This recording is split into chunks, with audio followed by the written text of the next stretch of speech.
Nel film lei interpreta personalmente un personaggio che a un certo punto fa una riflessione chiave su questo protagonista.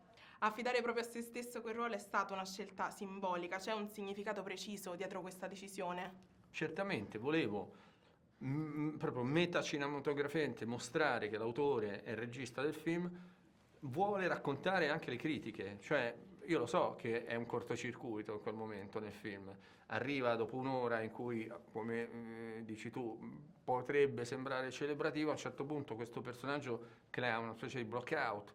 Immagino che il pubblico si fosse messo comodo fino a quel punto, quasi avrebbe archiviato, no, il film come sta andando verso la fine, ho capito, abbiamo celebrato questo giornalista, lì volevo spezzare, volevo dire non abbiamo celebrato, non c'è reticenza nel film delle possibili critiche, non c'è censura, non c'è rimozione dei fatti che sono stati, ci sono tutte le testimonianze possibili, comprese, e io per scrivere quel monologo le ho cercate tutte, anche alcune che non sono vere.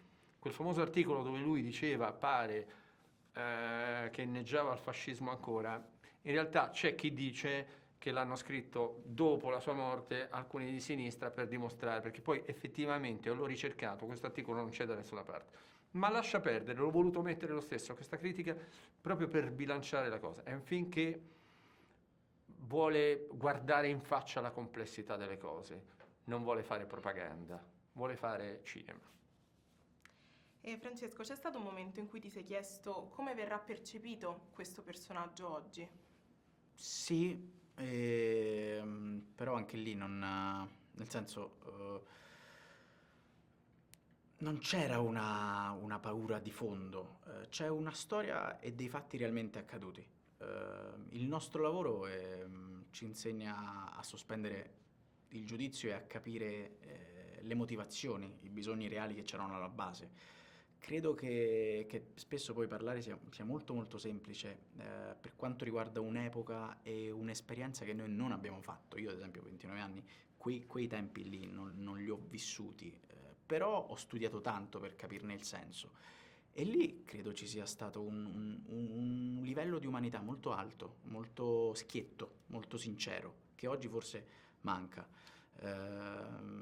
Come lo prendo? Non lo so, io ho cercato semplicemente di fare il mio lavoro al meglio che posso in maniera onesta, di raccontare una storia. Poi non mi occupo di politica, faccio quello che posso fare, però vorrei che fosse chiaro come quello che dice Giulio. Ci sono tante verità, noi abbiamo l'obbligo di raccontarle, non di schierarci. E nel film si parla molto di libertà, ma anche di come si paga il prezzo di quella libertà. Secondo voi, da regista, da attore, ma anche da persone, quali sono i prezzi da pagare per portare avanti le proprie idee in modo così autentico? Guarda, parto un pochino da lontano. Io sono nato a Torino e sono figlio di un emigrante, anzi di due, papà da Napoli e mamma dal Molise, persone che ho amato tantissimo, però con una, come dicevo, istruzione bassissima, quarta elementare, terza elementare.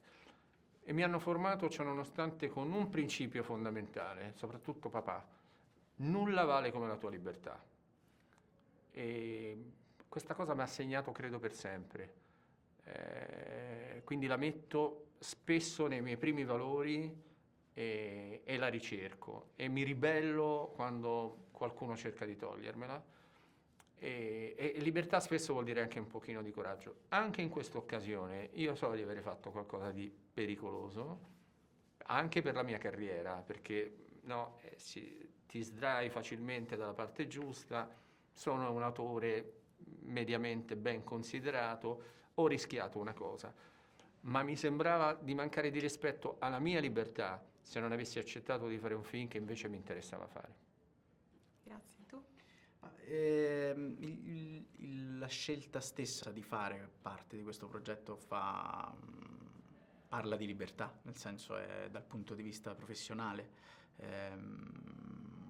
Il gioco e la bellezza del nostro lavoro è quello che tu poi devi non giudicare, devi essere libero totalmente per interpretare, per dare corpo e voce ad un essere che poi potresti giudicare nella tua vita reale, no? Perché poi, essendo molto spesso pigri dal punto di vista del pensiero e di andare a trovare le motivazioni che spingono l'uomo a muoversi, noi esseri umani giudichiamo, la cosa più facile da fare.